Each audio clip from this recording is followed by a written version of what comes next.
This is going to be one of those quick 30-second or 60-second videos on oil filters and how to avoid a leaky oil filter. If you notice, this oil filter right here is the old one, and this is the new one. There's a little black ring on there that seals the oil, and sometimes when you take your filter off, it doesn't come off with the filter. It stays up inside the engine like that. Now that looks pretty obvious that you would take that off before you change your oil, but I can tell you right now that I've had Jiffy Lube change my oil before, and they've left that on. It doesn't work very well. It leaks all over the place. So make sure that you take that off of there. Like that.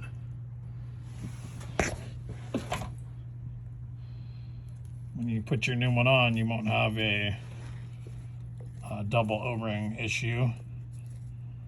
Should work out just fine. That thing's kind of swollen up. Doesn't want to even go back in there.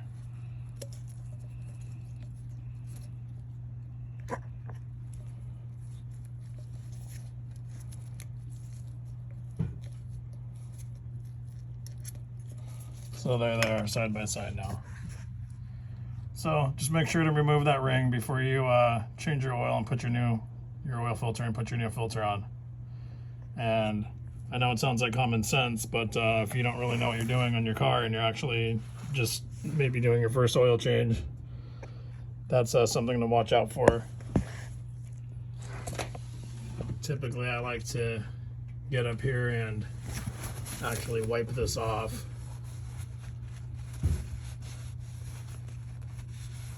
And then before I put the new filter on, I usually get this little ring wet right here with some oil, and then just tighten it by hand, as tight as you can get it by hand. All right, so the quick tip for the day: oil changes.